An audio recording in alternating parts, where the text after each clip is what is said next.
आप live cities देख रहे हैं। मैं अरुण कुमार पांडे, नमस्कार। आज आपके सामने केंद्रीय गृह मंत्री अमित शाह का 15 सितंबर से बिहार के 2 दिवसीय आ रहे हैं। इस संदर्भ में चर्चा करने के लिए आपके बीच अमित शाह बिहार क्यों आ रहे हैं, बिहार आने का उनका उद्देश्य क्या है, क्या लोकसभा चुनाव को ध्यान में रखकर 40 लोकसभा सीट वाले बिहार में जो पिछले वर्ष अगस्त में नीतीश कुमार ने भाजपा से नाता तोड़ करके राजद कांग्रेस से दोस्ती की है, और एक तरह से आप कहें कि जिसे भाजपा कहती है कि नीतीश कुमार ने धोखा दिया है, नीतीश कुमार ही उनके मुख्य निशाने पर है, राजनीतिक निशाने पर है।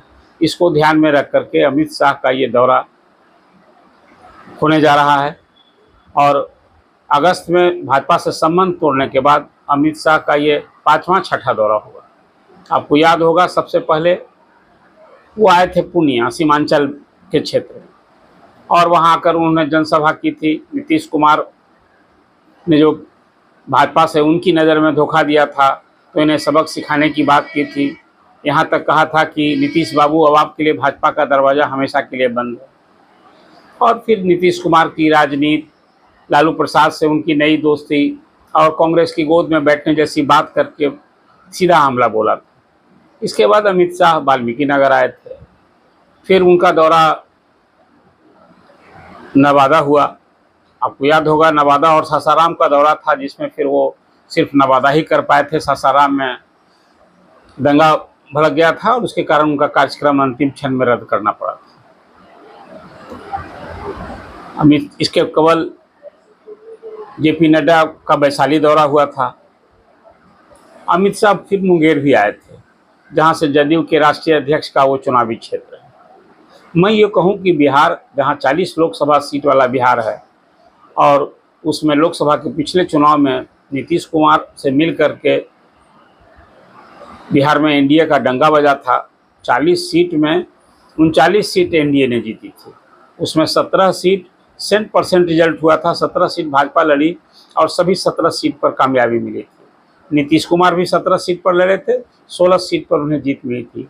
एक सीट किशनगंज की सीट कांग्रेस जीती थी। मतलब एक कांग्रेस एक सीट जीत करके यूपीए का खाता यहाँ खोला गया था। लालू प्रसाद को एक भी सीट नहीं मिली थी। अब इस चुनाव में जो एक महागठबंधन है, तो सचमुच बिहार एनडीए के लिए एक बड़ी चुनौती का स्टेट है। और भाजपा ने बिहार में 40 में 10 लोकसभा सीटों को कमज़ोर सीट के रूप में चिन्हित किया है। सीटों को बारी बारी से पहले प्रथम चरण में, अभी लोकसभा चुनाव की तो न घोषणा हुई है और न अभी सीट का तालमेल के संबंध में, कैंडिडेट के संबंध में कोई ये चर्चा हुई है कि अभी कौन लड़ेंगे कहाँ से, इसकी चर्चा नहीं। सीटिंग भी जो उनके 17 सांसद हैं, उनमें सबों को टिकट मिलेगा कि उसमें 7-8 बेटिकट होंगे, 9, इसकी भी चर्चा है, लेकिन अभी फाइनल रूप से कुछ कहा नहीं जा सकता। इस बीच अमित शाह का दौरा को लेकर ये स्वाभाविक रूप है कि क्या नीतीश कुमार ने ही पटना से भाजपा विरोधी दलों को एकजुट करने की कोशिश की, पहल की, और उसके बाद तीसरी बैठक मुंबई में हुई, जिसमें भाजपा विरोधी दलों का एक मोर्चा एनडीए बना है। तो बीजेपी के लिए सचमुच बिहार एक राजनीतिक ज़्यादा महत्व का स्टेट हो गया है। और वो इसलिए भी कि जो 17 जीती हुई सीट है, उस पर फिर अपना कब्जा बरकरार रखना और फिर उसे अपनी ताकत और अपनी संख्या बढ़ाना। इस लिहाज से जो लोकसभा की 10 सीटों का चयन किया है, जो भाजपा की नज़र में कमज़ोर सीटें हैं, वो हैं वैशाली, वाल्मीकि नगर, गया, मुंगेर, नवादा, सुपौल, किशनगंज, पूर्णिया, गोपालगंज और झंझारपुर। 15 तारीख को अमित शाह दरभंगा आएंगे सीधे दिल्ली से, और दरभंगा में उनका रात्रि विश्राम होगा। वहीं वो पार्टी की कोर कमेटी की बैठक करेंगे, और दूसरे दिन फिर वो वहाँ से पहले जाएंगे एसएसबी का शिविर में, वहाँ देखने के लिए वो सुपौल जाएंगे, और वहाँ से जब लौट कर आएंगे तो झंझारपुर में उनकी जनसभा होगी, चुनावी सभा होगी, और उसके बाद फिर उनकी दिल्ली वापसी होगी। तो जैसा मैंने आपसे कहा कि बिहार में भाजपा के लिए एक चुनौती भरा स्टेट है, और नीतीश कुमार ने जो भाजपा छोड़ करके सभी 7 दल का जो मोर्चा बना लिया था, तो सचमुच में बिहार एक भाजपा के लिए बड़ी चुनौती का स्टेट हो गया और उसमें अब भाजपा ने नीतीश कुमार को घेरने के लिए कोई कोर कसर नहीं छोड़ी है। आपको याद होगा कि भाजपा से नाता तोड़ने के बाद कई बदलाव भाजपा की ओर से हुए। वो पहला है, आप देख रहे हैं कि सम्राट चौधरी भाजपा के नए अध्यक्ष हैं। उसके बाद चुनाव के बाद ही उपेंद्र कुशवाहा जो जदयू के संसदीय बोर्ड के अध्यक्ष हुआ करते थे, अपने कारणों से सही, लेकिन वो फिर अब एनडीए में आ गए हैं। जीतन मांझी जो अगस्त महीने में यूपीए के साथ सत्तारूढ़ दल में शामिल हुए थे, वो उससे अलग हो गए। उनके लड़के सुमन जी ने कैबिनेट से भी इस्तीफा दे दिया, जो पार्टी के अध्यक्ष हैं।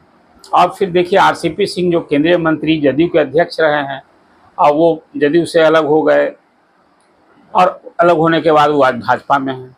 कुल मिलाकर नीतीश कुमार को उनका जो जनाधार रहा है लव कुश को, उसको ध्यान में रख करके भाजपा वो सब कुछ कर रही है और अति पिछड़ों को गोलबंद करने की भरसक कोशिश कर रही है।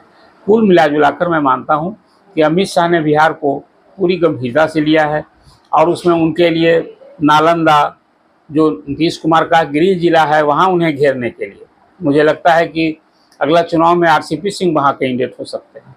और उसी तरह से मुंगेर, जो ललन सिंह का संसदीय क्षेत्र है, ललन सिंह के संसदीय क्षेत्र में लखीसराय में भी अमित शाह ने की सभा हो चुकी है।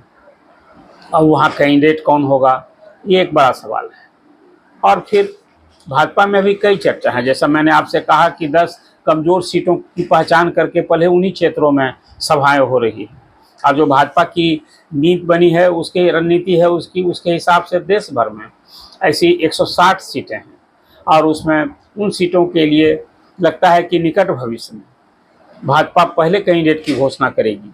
जैसे मध्य प्रदेश और उत्तराखंड में अभी भाजपा वहाँ चुनाव जहाँ होने हैं, छत्तीसगढ़ में, तो वहाँ कैंडिडेट की घोषणा पहले कर दी है। उसी तरह से कमज़ोर सीटों के लिए कैंडिडेट की घोषणा पहले करने की रणनीति पर भाजपा विचार कर रही है। तो अमित शाह के इस बिहार दौरे से आपको याद है कि 18 सितंबर से संसद का विशेष सत्र शुरू हो रहा है।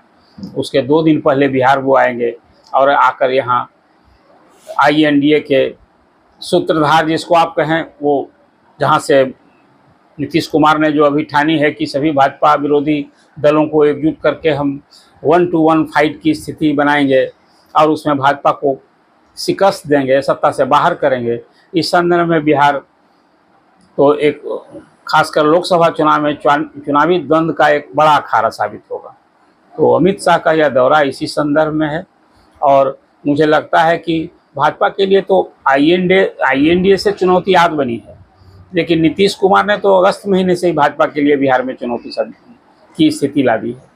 इसलिए भाजपा के लिए बिहार बड़ा महत्वपूर्ण स्टेट है और 40 लोकसभा सीट वाले बिहार में यहाँ से उसे एक बड़ी जीत, फिर कामयाबी दिखाना एक बड़ी चुनौती होगी। लेकिन अभी आगे की चर्चा में और भी बातें जो होंगी मैं आपके सामने कोशिश करूँगा कि उसे रखूँ।